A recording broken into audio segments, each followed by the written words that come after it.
video, we are going to see 5 generations of computer. These are the contents we are going to see in this video.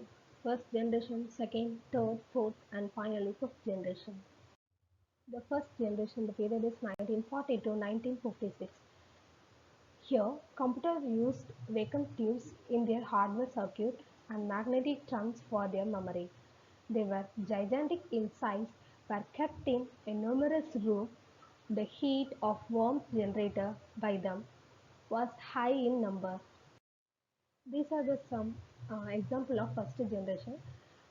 This is ENIAC, electronic numeric integrator and computer, and this is electronic discrete variable automatic computer, and final one is UNIVAC, universal automatic computer 1.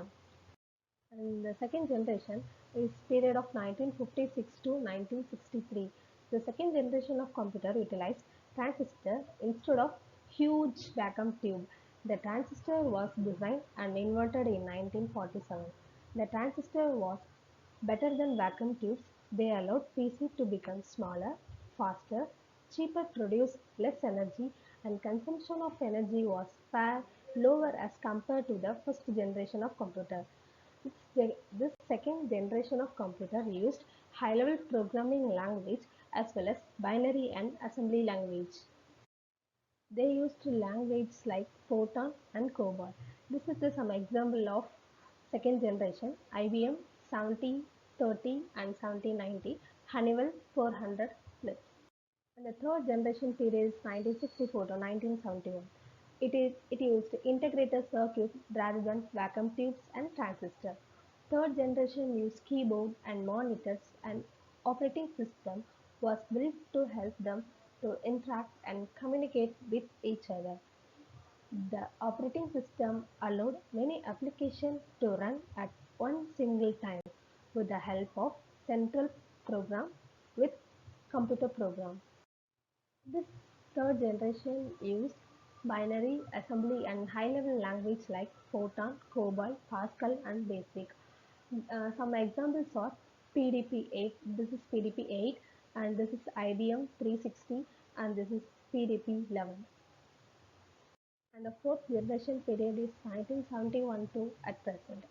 The fourth generation of computer used microprocessor instead of vacuum tubes and transistor.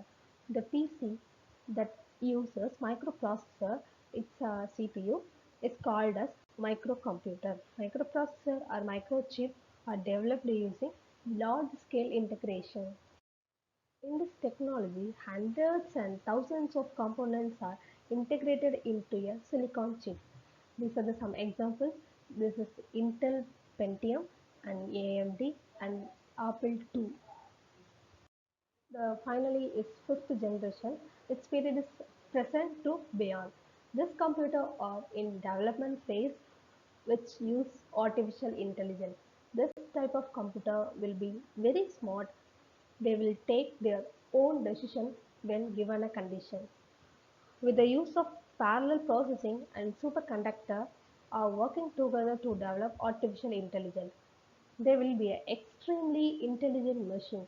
You can get an idea of AI which is used in voice recognition system. These are some examples of fifth generation. This is Param 10,000 and this is Intel IPSC 1. Thank you for watching.